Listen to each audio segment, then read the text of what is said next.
का ये गाना आप सभी ने सुना होगा, कुछ लोगों ने गुनगुनाया भी होगा, लेकिन क्या कभी इसको संजीदगी से लेने की कोशिश की है?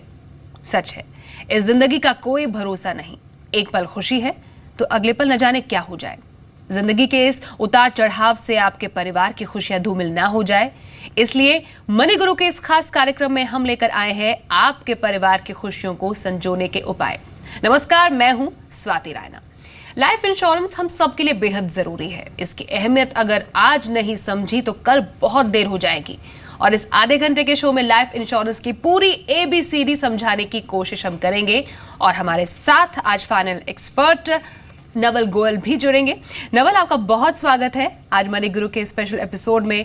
नवल से हम आज जानेंगे कि आखिरकार लाइफ इंश्योरेंस क्यों जरूरी है। नवल, जब फाइनेंशियल प्लानिंग की शुरुआत होती है और हमने देखा है अपने पेरेंट्स को भी कि हाँ, एक इंश्योरेंस प्लान लेना है। अब लाइफ इंश्योरेंस बेसिकली वहाँ से शुरुआत की जाती थी। आखिरकार लाइफ इंश्योरेंस लेना क्यों ज़रूरी होता है और फाइनेंशियल प्लानिंग की शुरुआत लाइफ इंश्योरेंस से ही क्यों की जाए? Thank you Swati. Basically life insurance होता है प्रोटेक्शन के लिए, जिसमें एक अर्निंग मेंबर अगर है फैमिली में, अगर उसको कुछ हो जाए खुदा न खास्ता, तो उसकी फैमिली का अगर फाइनेंशियल हेल्थ सही नहीं है तो वो सरवाइव नहीं कर पाएगी। तो उसके लिए फाइनेंशियल सिक्योरिटी के लिए लाइफ इंश्योरेंस होता है, जिसमें कि अगर कुछ डेथ पे या परमानेंट डिसेबिलिटी पे एक मोटा रकम दे दिया जाता है फैमिली को, जिससे वो सरवाइव कर पाए और अपने रोज़ाना के एक्सपेंसेस मीट कर पाए। तो इसलिए कोई भी अर्निंग मेंबर है तो उसको लाइफ इंश्योरेंस अपनी फैमिली के लिए ज़रूर लेना चाहिए। लाइफ इंश्योरेंस बेहद ही ज़रूरी है और फाइनेंशियल प्लानिंग की शुरुआत एक अच्छा इंश्योरेंस प्लान लेने से ही करनी चाहिए। ये गोल्डन रूल होता है नवल किसी भी फाइनेंशियल प्लानिंग की शुरुआत का। और क्योंकि आज हम ABCD की बात कर रहे हैं, इंश्योरेंस की पूरी ABCD हम दर्शकों को समझाने की कोशिश करेंगे आपके ज़रिए। अब जैसे किसी ने पर्सन A है, उसने कमाना शुरू कर लिया, अब पहली सैलरी उसकी आई है, तो आखिरकार वो इंश्योरेंस प्लान ले या किसी और चीज़ से इसकी शुरुआत करे, और आखिरकार शुरुआत करे तो कब की जाए इसकी शुरुआत? सो आइडियली लाइफ इंश्योरेंस से ही शुरुआत करनी चाहिए, बिकॉज अगर आप अर्निंग मेंबर हो गए हो फैमिली के तो ऑब्वियसली आपके ऊपर डिपेंडेंट लोग हो गए हैं।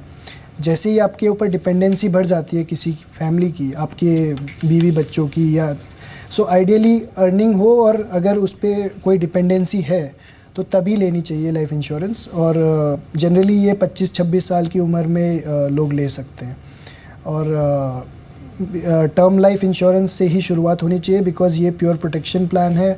इस टाइम पे आप सेविंग्स के लिए ज़्यादा नहीं सोचोगे, क्योंकि आपकी अर्निंग्स भी लिमिटेड है। तो आप एक कम रकम इन्वेस्ट करते हुए आपको एक प्रोटेक्शन चाहिए जो काफ़ी अच्छा प्रोटेक्शन दे देती है 5 से 10 हज़ार रुपये इन्वेस्ट करके। तो इस तरह का प्लान जनरली अर्निंग्स के टाइम पे लेना चाहिए, जब भी आपकी अर्निंग शुरू हो। ऑलराइट, टर्म इंश्योरेंस के बारे में आपने कहा। टर्म इंश्योरेंस के बारे में शायद बहुत लोगों को भी पता नहीं है, क्योंकि ज़्यादातर लोग ट्रेडिशनल प्लान्स की तरफ जाते हैं, कन्वेंशनल प्लान्स जो है उनकी तरफ जाते हैं। टर्म इंश्योरेंस को लेकर क्या इतनी पॉपुलैरिटी अभी बढ़ी है? नवल, आपसे जानना चाहेंगे, क्या आपके पास ऐसे लोग आते हैं जो जानना चाहे कि आखिरकार मुझे अगर टर्म प्लान लेना है तो मैं टर्म प्लान क्यों लूँ, इसका मुझे फ़ायदा क्या होगा टर्म प्लान लेने का? जी, सो पहले क्या होता था कि एजेंट्स ड्रिवन मार्केट था, तो उसमें वो एजेंट्स वही प्रोडक्ट पुश करते थे जिसमें उनका मुनाफा ज़्यादा हो। तो इन्वेस्टमेंट प्लान में क्या होता है कि एक तो प्रीमियम ज़्यादा होता है, आप 40-50 हज़ार रुपये इन्वेस्ट करते हो तब जाके आपको 5 लाख या 10 लाख का सम एश्योर्ड मिलता है। तो एजेंट्स को उसमें ज़्यादा मुनाफा होता था, तो वो टर्म प्लान ज़्यादा नहीं बेचते थे। बट अब ऑनलाइन आने की वजह से, ऑनलाइन टर्म प्लान आने की वजह से लोग अब टर्म प्लान के प्रति ज़्यादा आकर्षित हो रहे हैं, क्योंकि उनको 1 करोड़ का टर्म प्लान 10,000 टाइप के इंश्योरेंस प्रीमियम पे मिल जाता है, जो कि काफ़ी अच्छा सम एश्योर्ड है।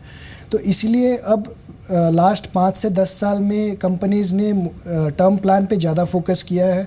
सारी कंपनीज़ ऑनलाइन टर्म प्लान्स लेके आ रही है, जो काफ़ी चीप है as compare to offline term plans. वो इसलिए क्योंकि अब एजेंट ड्रिवन मार्केट नहीं रहा। Online term plan market pure consumer driven है, जिसमें कंज्यूमर्स अपनी चॉइस लेके कम प्रीमियम में ज़्यादा सम एश्योर्ड ले सकते हैं। तो इसलिए हम देख रहे हैं कि काफ़ी लोग अब टर्म प्लान में इंटरेस्टेड है और वो लेना चाहते हैं। अब term plan as compare to normal traditional plans अगर उसकी बात की जाए तो आखिरकार वो कौन से बेसिक डिफरेंसेस है जो दर्शकों के लिए जानना बेहद ज़रूरी है, क्योंकि कई लोगों के पास अभी ट्रेडिशनल प्लान्स होंगे, मन में सोच रहे होंगे कि मैं टर्म प्लान लूं, लेकिन आखिरकार मुझे कितना फ़ायदा इससे होगा और आफ्टर दैट पर्सन्स डेथ किन किन के लिए बेनिफिशियल साबित होगा। जी, सो जनरली लोग ये टर्म प्लान के बारे में एक मिसकंसेप्शन है कि वो कुछ नहीं देता, मतलब आफ्टर डेथ ही मिलता है, डेथ नहीं हुई तो कुछ नहीं मिलता। तो इस फैक्ट के कारण लोग सोचते हैं कि मैं क्यों इन्वेस्ट करूं, अगर मुझे कुछ हो गया तभी मिलेगा, नहीं तो नहीं मिलेगा। बट वो ये नहीं देख रहे कि बहुत ही कम इन्वेस्टमेंट में उनको इतना बड़ा कवर मिल रहा है जो एक एंडाउमेंट प्लान पे नहीं मिल सकता। तो ये दोनों का पर्पस बहुत अलग है। इन्वेस्टमेंट प्लान आपको एक इन्वेस्टमेंट पोर्टफोलियो गैदर करने में हेल्प करता है, वेयरएज टर्म प्लान सिर्फ प्रोटेक्ट करता है। तो आप जनरली अगर आपके फॉर एग्जांपल इंश्योरेंस में लगाने के लिए 1 लाख रुपए है सालाना, तो आप 10,000 रुपये एटलीस्ट टर्म प्लान पे लगाएं, जिस पे आप 1 करोड़ का बड़ा सम एश्योर्ड ले लें, और बाकी के 90,000 रुपये आप इन्वेस्टमेंट प्लान या एंडाउमेंट प्लान या यूलिप प्लान में लगा सकते हैं, जिससे आपको बेसिकली एक पोर्टफोलियो बिल्ड करने में हेल्प कर सकता है। ऑलराइट, तो टर्म प्लान लेना क्यों ज़रूरी है, और शायद एक और मेन डिफरेंस ये भी है कि आपका प्रीमियम इतना कम होता है as compare to other plans, और जो कवरेज होता है वो मैक्सिमम होता है। अगर हम थोड़ा और एग्जांपल के साथ इसके बारे में बात करें नवल, आपके पास कोई ऐसी केस स्टडीज आई है जहां पर दो लोगों ने ये जानना चाहा हो कि मेरे पास तो एक ट्रेडिशनल प्लान है, मेरे पास एक टर्म प्लान है, तो after a point in time किसको कितना ज़्यादा सम एश्योर्ड मिलेगा? जी बिल्कुल। सो अगर फॉर एग्जांपल एक 30 ईयर ओल्ड पर्सन है जिसने कमाना शुरू किया है और वो endowment plan versus term plan देखता है, तो अगर वो 10,000 रुपये फॉर एग्जांपल अगर सालाना वो खर्च करना चाह रहा है, तो 10,000 रुपये में उस बंदे को 1 करोड़ का सम एश्योर्ड मिल सकता है अगर वो 20 या 30 ईयर का टर्म ले, और कंपेयर टू एंडाउमेंट प्लान में उसको 10,000 रुपये में हार्डली 50 या 60,000 का सम एश्योर्ड मिलेगा। तो अब फॉर एग्जांपल अगर उसकी डेथ हो जाती है 10 ईयर्स लेटर और उसने एंडाउमेंट प्लान लिया है, तो एंडाउमेंट प्लान में उसका पोर्टफोलियो ज़्यादा से ज़्यादा कितना हो जाएगा? 10,000 इंटू 1 लाख तो उसने इन्वेस्ट ही किया और बढ़ के वो 1.5 लाख भी हो जाएगा। लेकिन टर्म प्लान में उसकी डेथ के दौरान उसको, उसकी वाइफ को या उसके बच्चों को 1 करोड़ का सम एश्योर्ड मिल जाएगा। तो एक कंपैरिजन 1.5 लाख और एक तरफ है 1 करोड़ रुपए।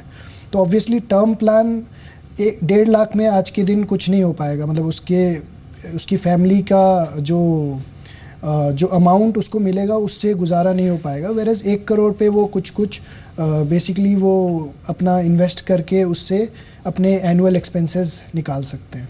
एब्सोल्युटली, टर्म प्लान के फ़ायदे तो बहुत ज़्यादा है, लेकिन अगर किसी को कोई प्लान लेना है तो उससे पहले किन किन बातों का ध्यान रखना चाहिए, चाहे वो टर्म प्लान हो, चाहे वो कोई ट्रेडिशनल प्लान हो? कुछ ऐसे डूज एंड डोंट्स होते हैं जिनको ध्यान में रखने की ज़रूरत होती है नवल?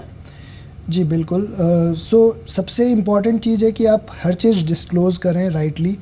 फॉर एग्जांपल अगर आप स्मोकर है और आप ये डिस्क्लोज़ प्रीमियम बचाने के चक्कर में आप बोल देते हो कि आप नॉन स्मोकर हो, तो आपको क्लेम में दिक्कत आती है बाद में।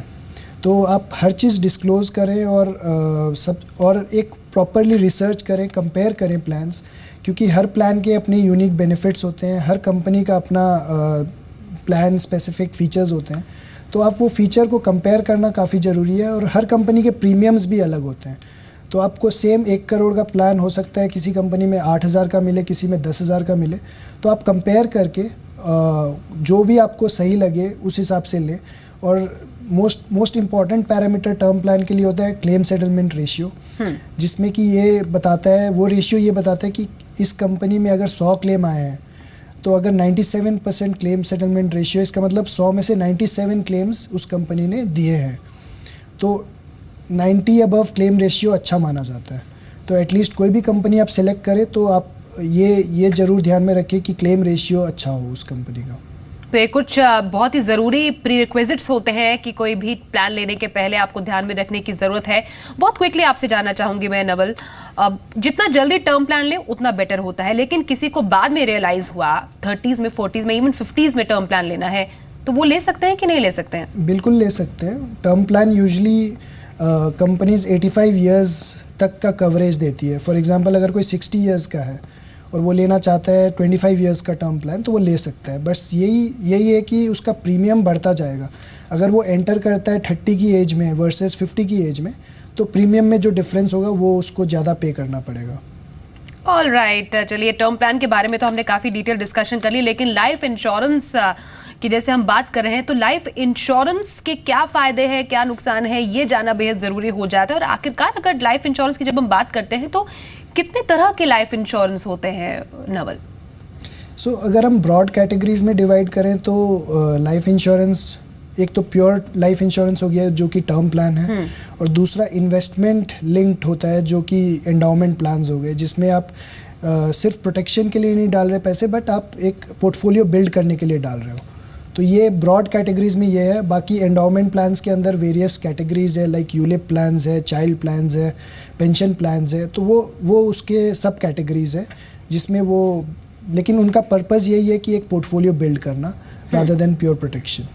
अब किसी को अपने पोर्टफोलियो की शुरुआत करनी है, वो टर्म प्लान से उसकी शुरुआत करता है, तो वो क्या एक एंडाउमेंट प्लान भी साथ में उसको ऐड कर सकता है, या दोनों में से एक ही रख सकते हैं पोर्टफोलियो में? नहीं, बिल्कुल दोनों रख सकता है, और इनफैक्ट वो जितनी चाहे उतनी पॉलिसीज़ ले सकता है। बट जनरली क्योंकि टर्म प्लान की एक लिमिट है, आप अगर 1 करोड़ का भी ले रहे हो तो आपको हार्डली प्रीमियम 5 से 10 हज़ार रुपये जा रहा है सालाना। बट लोग चाहते हैं कि उनको ATC डिडक्शंस जो मिलने हैं, टैक्स बेनिफिट, वो 1.5 लाख तक की लिमिट है, तो लोग चाहते हैं कि और ज़्यादा पैसा इंश्योरेंस में लगाया जाए, तो उसके लिए वो एंडाउमेंट प्लान ले सकते हैं। बाकी की इन्वेस्टमेंट के लिए अगर किसी को 1 लाख डालना है तो 10 हज़ार रुपये टर्म प्लान में डालें और बाकी 90 हज़ार रुपये अपने एंडाउमेंट प्लान्स में डालें या यूलिप्स में डाल दें।